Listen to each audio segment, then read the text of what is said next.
ಗಣೇಶ ಹಬ್ಬ ಅಂದ್ರೆ ಹಿಂದೂಗಳಿಗೆ ಎಲ್ಲಿಲ್ಲದ ಸಂಭ್ರಮ. ಗಣೇಶ ಹಬ್ಬ ಬರುವ ಒಂದು ತಿಂಗಳ ಹಿಂದಿನಿಂದಲೇ ಹಬ್ಬದ ತಯಾರಿಗಳು ಪ್ರಾರಂಭವಾಗಿರ್ತವೆ.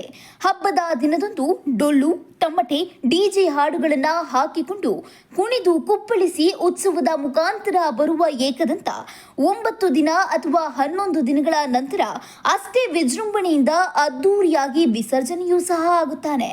ಆದರೆ ಗಣಪನ ವಿಸರ್ಜನೆ ಮಾತ್ರ ಎಂದಿಗೂ ಗದ್ದಲ, ಗಲಭೆ, ಘರ್ಷಣೆಗಳಿಲ್ಲದೆ ಮುಗಿಯುವುದಕ್ಕೆ ಸಾಧ್ಯವೇ ಇಲ್ಲ ಎಂದೆನಿಸುತ್ತೆ.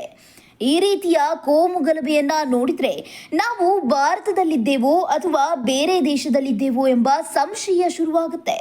ಹೀಗೆ ಈ ಬಾರಿಯ ಮೂಷಿಕ ವಾಹನದ ಹಬ್ಬ ಕೂಡ ಅತ್ಯಂತ ವಿಜೃಂಭಣೆಯಿಂದ ಆರಂಭವಾಗಿದ್ದು ಎಲ್ಲೆಲ್ಲಿಯೂ ಸಂಭ್ರಮ ಮನೆ ಮಾಡಿತ್ತು. ಆದರೆ ಮಂಡ್ಯದ ನಾಗಮಂಗಲ ಪಟ್ಟಣದಲ್ಲಿ ಪೊಲೀಸರು ನೀಡಿರುವ ಮಾರ್ಗದಂತೆ ಗಣೇಶೋತ್ಸವ ನಡೆಯುತ್ತಿತ್ತು. ದರ್ಗಗಳ ಮುಂದೆ ಪಟಾಕಿ ಹೊಡೆಯಬಾರದು, ಯಾವುದೇ ಗದ್ದಲಗಳು ಆಗಬಾರದು ಎಂದು ಗಲಭೆಗಳು ಆರಂಭವಾಗಿತ್ತು. ಈ ಸಂದರ್ಭದಲ್ಲಿ ಅನ್ಯ ಕೋಮಿನ ಯುವಕರು ಕಲ್ಲು ತೂರಾಟ ನಡೆಸಿ ಆಯುಧಗಳನ್ನ ಹಿಡಿದು ಪೆಟ್ರೋಲ್ ಬಾಂಬ್ಗಳನ್ನ ಎಸೆದು ಅಲ್ಲಿದ್ದಂತ ಅಂಗಡಿಗಳಿಗೆ ಬೆಂಕಿ ಹಾಕಿ ಗಲಭೆ ಮಾಡಿದ್ದಾರೆ. ನಾಗಮಂಗಲ ಪಟ್ಟಣವು ಒಂದು ರೀತಿಯಾಗಿ ಬೆಂಕಿ ಮಂಗಲ ಪಟ್ಟಣವಾಗಿದ್ದು ದಗದಗ ಎಂದು ಉರಿದು ಹೋಗಿದೆ. ಈ ಘರ್ಷಣೆಯಿಂದಾಗಿ ಹಲವಾರು ಬೀದಿ ಬದಿಯ ಅಂಗಡಿಗಳ ವ್ಯಾಪಾರಸ್ಥರು ತಮ್ಮ ಅಂಗಡಿಗಳನ್ನ ಕಳೆದುಕೊಂಡಿದ್ದು ತಮ್ಮದು ಯಾವುದೇ ತಪ್ಪಿಲ್ಲದೆ ಹೋದ್ರೂ ನೋವು ಅನುಭವಿಸುವಂತಹ ಪ್ರಸಂಗ ಎದುರಾಗಿದೆ. ಹಾಗಾದ್ರೆ ನಾಗಮಂಗಲದಲ್ಲಿ ನಿಜಕ್ಕೂ ನಡೆದಿದ್ದಾದ್ರೂ ಏನು? ಈ ಗಲಭೆ ಘರ್ಷಣೆಗಳಿಗೆ ಕಾರಣವಾದ್ರೂ ಏನು? ಇದೊಂದು ಪೂರ್ವ ಯೋಜಿತ ಘರ್ಷಣೆಯೋ ಅಥವಾ ಆಕಸ್ಮಿಕವಾಗಿ ನಡೆದಂತ ಘಟನೆಯೋ ಎಂದು ಜನರು ತಿಳಿದುಕೊಳ್ಳುವ ಅಷ್ಟರಲ್ಲೇ ಪೊಲೀಸರು ಎಫ್ಐಆರ್ ದಾಖಲಿಸಿದ್ದಾರೆ. ಒಂದು ಕಡೆ ನಷ್ಟ ಅನುಭವಿಸಿದ ಜನರ ಆಕ್ರಂದನ ಮುಗಿಲು ಮುಟ್ಟಿದ್ರೆ, ಇನ್ನೊಂದು ಕಡೆ ಈ ಶಾಂತಿ ಸುವ್ಯವಸ್ಥೆ ಅನ್ನೋದು ಕೇವಲ ಭಾಷಣಗಳಿಗೆ ಮಾತ್ರ ಸೀಮಿತನಾ? ನಾವು ನಮ್ಮ ದೇಶದಲ್ಲಿ ನಮ್ಮ ಹಬ್ಬವನ್ನ ಆಚರಿಸುವುದಕ್ಕೂ ಕಿತ್ತಾಡುವಂತಹ ಪರಿಸ್ಥಿತಿ ಎದುರಾಗಿದೆಯಾ? ಇದಕ್ಕೆಲ್ಲ ಅಂತ್ಯ ಯಾವಾಗ? ಹಾಗೆ ಈ ಗಲಭೆ ಗದ್ದಲಗಳ ಹೊಣೆಗಾರಿಕೆಯನ್ನ ಪೊಲೀಸರ ಮೇಲೆ ಹೊರಿಸಬೇಕಾ ಎಂಬ ಪ್ರಶ್ನೆ ಉದ್ಭವವಾಗಿದೆ. ಇನ್ನು ಇದು ನಾಗಮಂಗಲದಲ್ಲಿ ನಡೆದ ವಿಚಾರವಾದರೆ, ಬೇರೆ ಭಾಗಗಳಲ್ಲಿ ವಕ್ರತುಂಡನ ಹಬ್ಬವನ್ನ ಅತ್ಯಂತ ಅದ್ಧೂರಿಯಾಗಿ ಆಚರಿಸಿದ್ದಾರೆ. ಎಸ್, ಬೆಂಗಳೂರು ದಕ್ಷಿಣ ವಿಧಾನಸಭಾ ಕ್ಷೇತ್ರದ ದೊಡ್ಡಕಲ್ಲಸಂದ್ರ ವಾರ್ಡಿನಲ್ಲಿ ಅದ್ದೂರಿಯಾಗಿ ನಡೆದಂತಹ ಗಣೇಶೋತ್ಸವದ ಕುರಿತು ಮಾತನಾಡಿದ ಶ್ರೀಯುತ ನವೀನ್ ಕುಮಾರ್ ರವರು, ಈಗಿನ ಪೀಳಿಗೆಯವರಿಗೆ ಜಾನಪದ ಕಲೆಯ ಕುರಿತು ಒಲವಾಗಲಿ ಅರಿವಾಗಲಿ ಅಷ್ಟಾಗಿ ಇರುವುದಿಲ್ಲ. ಹಾಗಾಗಿ ಜಾನಪದ ಕಲೆಯನ್ನ ನಮ್ಮ ಮುಂದಿನ ಪೀಳಿಗೆಯವರಿಗೆ ಪರಿಚಯಿಸಬೇಕು ಎನ್ನುವ ದೃಷ್ಟಿಯಿಂದ ಆದಷ್ಟು ಸ್ಥಳೀಯ ಭಾಗಗಳಿಂದ ಕಲಾವಿದರನ್ನ ಆಯ್ಕೆ ಮಾಡಿ ಸುಮಾರು 2 ತಿಂಗಳಿನಿಂದ ತಯಾರಿ ನಡೆಸಿ ಅಯೋಧ್ಯ ಶ್ರೀರಾಮ ದೇವಾಲಯದ ಮಾದರಿಯಲ್ಲಿ ಗಣಪತಿಯ ಮಂಟಪವನ್ನ ನಿರ್ಮಾಣ ಮಾಡಿ ಕಾರ್ಯಕ್ರಮವನ್ನ ಆಯೋಜನೆ ಮಾಡಿದ್ದೇವೆ ಎಂದು ಹೇಳಿದರು. ಇನ್ನು ಈ ಸಂದರ್ಭದಲ್ಲಿ ಮಾತನಾಡಿದ ಅವರು, ಎಲ್ಲೋ ಒಂದು ಕಡೆ ಕಲ್ಲು ತೂರಾಟ ಮಾಡಿದ್ರೆ, ಆಯುಧಗಳನ್ನ ತೋರಿಸಿದ್ರೆ, ತಲ್ವಾರಗಳನ್ನ ತೋರಿಸಿದ ಮಾತ್ರಕ್ಕೆ ಹೆದರಿಕೊಂಡು ಹಬ್ಬ ನಿಲ್ಲಿಸುವವರಲ್ಲ ಹಿಂದೂಗಳು. ನೀವು ತಲ್ವಾರ್ ತೋರಿಸಿದ್ರೆ ಆ ತಲ್ವಾರ್ಗೆ ದೊಡ್ಡ ತಲ್ವಾರ್ ನಮ್ಮ ಹತ್ರ ಇದೆ ಎಂದು ಎಚ್ಚರಿಕೆಯನ್ನ ನೀಡಿತು. ವಿಜೃಂಭಣೆಯಿಂದ ಗಣಪನ ಹಬ್ಬ ನಡೆಸುವುದಕ್ಕೆ ಸಹಕಾರ ನೀಡಿದಂತ ಪ್ರತಿಯೊಬ್ಬರಿಗೂ ಧನ್ಯವಾದಗಳನ್ನ ತಿಳಿಸಿದರು. ಇನ್ನು ಕಾರ್ಯಕ್ರಮಕ್ಕೆ ಹಲವಾರು ಭಕ್ತಾದಿಗಳು, ರಾಜಕೀಯ ಗಣ್ಯ ವ್ಯಕ್ತಿಗಳು ಆಗಮಿಸಿತ್ತು. ಅವರ ಆಶೀರ್ವಾದವೇ ನನಗೆ ಶ್ರೀರಕ್ಷೆ ಇದ್ದ ಹಾಗೆ. ಅವರೆಲ್ಲರ ಆಗಮನ ನನಗೆ ಮತ್ತಷ್ಟು ಕಾರ್ಯಕ್ರಮಗಳ ಆಯೋಜನೆಯನ್ನ ಮಾಡುವುದಕ್ಕೆ ಚೈತನ್ಯ ತುಂಬಿದೆ ಎಂದು ಹೇಳಿದರು.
ಕಲೆಯನ್ನು ಜನರಿಗೆ ಮನೋರಂಜನೆ ಕೊಡಿಸುವಂಥ ಒಂದು ಕಾರ್ಯಕ್ರಮನೂ ಮಾಡಿದ್ವಿ. ಸರ್ ಸ್ವಲ್ಪ ಆ ಕಡೆ ಸರ್, ಸ್ವಲ್ಪ ಆ ಕಡೆ ಸರ್. 20ನೇ ವರ್ಷದ ಅದ್ದೂರಿ ಗಣೇಶೋತ್ಸವ ಆಚರಣೆ ಜೊತೆಯಲ್ಲಿ ಜನಪದ ಏನು ಕಲೆ ಅನ್ನೋದನ್ನ ಜನರಿಗೆ ಗಿಫ್ಟ್ ಆಗಿ ಕೊಟ್ಟಿದ್ವಿ. ಜನ ಅದನ್ನ ಎಂಜಾಯ್ ಮಾಡಿದ್ದಾರೆ. ಏನು ಹೇಳಕ್ ಬಯಸ್ಬೋದು ಸರ್? ಮೇಡಮ್, ಈಗಿನ ಮಕ್ಕಳಿಗೆ ಜನಪದ ಅಂದರೆ ಏನು ಅಂತಲೇ ಗೊತ್ತಿಲ್ಲ. ಮುಂದಿನ ಪೀಳಿಗೆಗೆ ಈಗೇನು ಆಲ್ರೆಡಿ ಜನಪದ ಅಂದರೆ ಏನು ಅಂತಲೇ ಗೊತ್ತಿಲ್ಲ. ನಾವೆಲ್ಲ ಅಲ್ಲಿ ಇಲ್ಲಿ ಒಂದು ಪ್ರೋಗ್ರಾಮ್ ಮಾಡಿ ಇದು ಜನಪದ ಕಲೆ ಅವಾಗ ಹಿರಿಯ ಕಾಲದಿಂದ ಮಾಡ್ಕೊಂಡ್ಬಂದಿರೋದು, ಜನರು ಮಾಡಿರೋವಂಥ ಇದೊಂದು ಕಲೆ ಇದು ಅಂತೇಳಿ ಈ ಕಾರ್ಯಕ್ರಮನ ಆಯೋಜನೆ ಮಾಡಿ ಮತ್ತೆ ನಮ್ಮ ಮುಂದಿನ ಪೀಳಿಗೆಗೆ ಪರಿಚಯಿಸಬೇಕು ಆಗಿರೋ ಜವಾಬ್ದಾರಿ ಕೂಡ ನಮ್ಮದೊಂದಿದೆ. ಹಾಗೆ ಮತ್ತೆ ಈಗ ಯಾರೋ ಕೆಲವರೆಲ್ಲ ಇದ್ದಾರೆ, ಎಲ್ಲೋ ಒಂದು ಕಲ್ಲು ಹೊಡೆದ್ರೆ, ಎಲ್ಲೋ ಒಂದು ಕತ್ತಿ ತೋರಿಸಿದ್ರೆ, ಎಲ್ಲೋ ಒಂದು ತಲವಾರು ತೋರಿಸಿದ್ರೆ ಎದುರುಕೊಂಡು ಅಪ್ಪ ನಿಲ್ಲಿಸೋ ಅಂಥವ್ರಲ್ಲ ಹಿಂದೂಗಳು. ನೀವು ತಲವಾರು ತೋರಿಸಿದ್ರೆ ಆ ತಲವಾರಿಗೆ ದೊಡ್ಡ ತಲವಾರು ನಮ್ಮ ಹತ್ರನೂ ಇದೆ ಅಂತ ಎಚ್ಚರಿಕೆ ಕೊಡೋ ಮುಖಾಂತರವಾಗಿ ಈ ಹಬ್ಬನ ವಿಜೃಂಭಣೆ ಮಾಡೋಕ್ಕೋಸ್ಕರ ನನ್ನ ಸ್ನೇಹಿತರು ಹಗಲಿರುಳು ಶ್ರಮಿಸಿದ್ದಾರೆ. ನನ್ನ ಸಹೋದರರು, ನನ್ನ ಸ್ನೇಹಿತರು ಹಾಗೂ ನನ್ನ ಕುಟುಂಬ ವರ್ಗ ಹಾಗೂ ನನ್ನ ಈ ದೊಡ್ಡ ಕಲ್ಸಂದ್ರ ಗೋಕುಲಂ ಅಪಾರ್ಟ್ಮೆಂಟು, ನನ್ನ ಸುತ್ತಮುತ್ತ ಅಪಾರ್ಟ್ಮೆಂಟ್ಗಳೆಲ್ಲರೂ ಕೂಡ ಸಹಕಾರ ಕೊಟ್ಟು ಈ ವಿಜೃಂಭಣೆಯಿಂದ ಹಬ್ಬ ಮಾಡಲಿಕ್ಕೆ ಅವ್ರ ಸಹಕಾರ ಇದೆ. ನಾನು ಯಾವಾಗಲೂ ಅವ್ರಿಗೆ ಚಿರಋಣಿಯಾಗಿರ್ತೀನಿ. ಸರ್, ವಿಶೇಷವಾಗಿ ಅಯೋಧ್ಯೆ ರಾಮ ಮಂದಿರ ನಿರ್ಮಾಣ ಮಾಡಿದ್ದೀರಾ, ಎಷ್ಟು ದಿವಸದ್ದು ತಯಾರಿ ಸರ್ ಇದು? ನಾನು ನಿಮಗೆ ಕಳೆದ ಬಾರಿ ಹೇಳಿದ್ದೆ, ನಾನು ಪ್ರಭು ಶ್ರೀರಾಮನ ನೋಡಲೇಬೇಕು, ಕಣ್ತುಂಬಿಸ್ಕೋಬೇಕು ಅನ್ನೋ ಒಂದು ಆಸೆ ನನಗಿದೆ ಅಂತೇಳಿ. ಹಾಗೆ ಆ ಪ್ರಭು ಶ್ರೀರಾಮನ ಕಣ್ತುಂಬಿಸ್ಕೊಂಡ್ಮೇಲೆ ಅದನ್ನು ಅದೇ ಥರ ಕಣ್ಣಲ್ಲಿತ್ತು, ಅದೇ ಥರ ಒಂದು ನಿರ್ಮಾಣ ಮಾಡಬೇಕು. ನನ್ನ ಯಾವಾಗಲೂ ಚಿಕ್ಕ ಹುಡುಗನಿಂದ ಗಣೇಶನ ಕೂರಿಸಿರೋದ್ರಿಂದ ನನ್ನ ಅದನ್ನು ಯಾವ ಥರ ತೋರಿಸ್ಬೇಕು ಅನ್ನೋದನ್ನು ನನಗೆ ಇದ್ದಿದ್ದರಿಂದ ಅದೊಂದು ನಿರ್ಮಾಣ ಆಗಿದೆ. ಆ ಪ್ರೀತಿನೇ ಆ ನಿರ್ಮಾಣ ಆಗಿದೆ. ಇದು ಸುಮಾರು ಒಂದು 2 ತಿಂಗಳ ತಯಾರಿ ಇತ್ತು. ಎರಡು ಈಗ ಇಲ್ಲಿ ಬಂದಿರೋಂಥ ಜನತೆಗೆ ಹಾಗೂ ರಾಜಕೀಯ ವ್ಯಕ್ತಿಗಳು, ಹಿರಿಯ ವ್ಯಕ್ತಿಗಳೆಲ್ಲ ಅವರ ಆಶೀರ್ವಾದವೇ ನನಗೆ ಶ್ರೀರಕ್ಷೆ. ಅವರು ನನ್ನ ಹಿಂದೆ ಇದ್ದಾರೆ ಅನ್ನೋದೇ ಒಂದು ದೊಡ್ಡ ಶಕ್ತಿ. ಅವ್ರು ಬಂದಿರೋದ್ರಿಂದನೇ ನನಗೆ ಮತ್ತೆ ಇನ್ನು ಬೇರೆ ಕಾರ್ಯಕ್ರಮಗಳು ಮಾಡುವಂಥ ಚೈತನ್ಯ ತುಂಬಿದೆ. ನಮ್ಮ MLA ಕೃಷ್ಣಪ್ಪ ಸಾಹೇಬ್ರವರು ಹಾಗೂ ನಮ್ಮ ಮಂಜುನಾಥ್ ಸಾಹೇಬರು ಬರಬೇಕಾಗಿತ್ತು, ಮುಂದೆ ಬರ್ತಾರೆ ಅಂತ ಅಂದ್ಕೊಂಡಿದ್ದಾರೆ. ಯಾವುದೋ ಬೇರೆ ಕಾರ್ಯಕ್ರಮದಲ್ಲಿ ರಾಮನಗರದಲ್ಲಿದ್ದಾರೆ. ರಾಮನಗರದಿಂದ ಬಂದೇ ಬರ್ತಿಲ್ಲ, ಆದರೆ ಎಷ್ಟು ಸಾಧ್ಯನೋ ಅಷ್ಟು ರಾಮನಗರದಿಂದ ಬರ್ತಾ ಇದ್ದೀನಿ. ಸಾಧ್ಯವಾದಷ್ಟು ಪ್ರಯತ್ನ ಮಾಡ್ತೀನಿ ಅಂತಿದ್ದಾರೆ. ಅವರು ಬಂದರೆ ತುಂಬ ಖುಷಿ ಆಗುತ್ತೆ. ಸರ್, ನಾನಾ ಥರ ಕಲೆಗಳನ್ನು, ಪ್ರತಿಭೆಯವ್ರನ್ನ ಕರೆದು ತಾವು ಇಲ್ಲಿ ಸ್ಟೇಜ್ ಮುಖಾಂತರ ಎಲ್ಲ ಒಂದು ಬೇರೆ ಬೇರೆ ಪ್ರದರ್ಶನಗಳನ್ನು ಕೊಟ್ಟಿದ್ದೀರಾ. ಎಲ್ಲೆಲ್ಲಿಂದ ಅವ್ರನ್ನ ಕರೆಸಿದ್ದೀರಾ ಸರ್? ನಾನು ಯಾವಾಗಲೂ ಸ್ಥಳೀಯವಾಗಿ ಆಯ್ಕೆ ಮಾಡೋ ಪ್ರಯತ್ನಗಳನ್ನ ಮಾಡ್ತೀನಿ. ಅದರಲ್ಲಿ ಬೇರೆ ಕಡೆಯಿಂದನೂ ಕೆಲವು ಕಲೆಗಳನ್ನ ಆಯ್ಕೆ ಮಾಡಿದ್ದೀರಿ. ಈಗ ಕೇರಳದಿಂದ 1-2 ಕಲೆ, ಆದರೆ ಪ್ರಮುಖವಾಗಿ ಕರ್ನಾಟಕದಲ್ಲಿ ನಡೆಯುವಂಥ ಜನಪದ ಕಲೆ ಮೇಲೆ ಜಾಸ್ತಿ, ಅಂದರೆ ಡೊಳ್ಳು ಕುಣಿತ, ನಮ್ಮ ಹುಲಿವೇಷ, ಆ ಥರ, ಆಮೇಲೆ ಬೇರೆ ಬೇರೆ ಬೊಂಬೆಗಳು, ಈ ಥರ ಕಾರ್ಯಕ್ರಮಗಳನ್ನ ಜಾಸ್ತಿ ಆಯ್ಕೆ ಮಾಡಿದ್ದೀರಿ. ಉಡುಪಿ, ಶಿವಮೊಗ್ಗ, ಗುಲ್ಬರ್ಗ, ಮಂಡ್ಯ ಈ ಭಾಗದಲ್ಲಿ ಆಯ್ಕೆ ಮಾಡಿದ್ದೀರಿ. ಕೆಲವೊಂದು ಮಾತ್ರ ಕೇರಳ, ತಮಿಳುನಾಡಿಂದ ಕೆಲವು ಐಟಮ್ ಬಂದಿದೆ, ಕೆಲವು ಕಲೆಗಳು ಎಲ್ಲ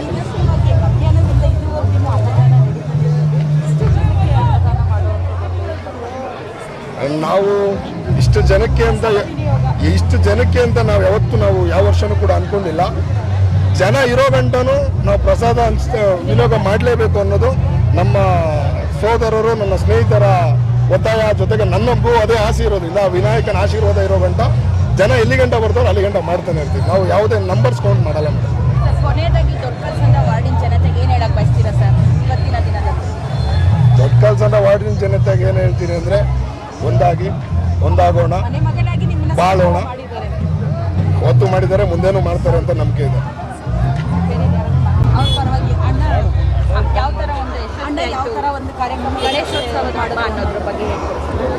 ಯುವಶಕ್ತಿ ಗೆಳೆಯರ ಬಳಗ ವತಿಯಿಂದ ಗಣೇಶೋತ್ಸವ ಯಶಸ್ವಿಯಾಗಿ ಇಡೀ ರಾತ್ರಿ ಎಲ್ಲ ದೊಡ್ಡ ಮೆರವಣಿಗೆ ಇದೆ.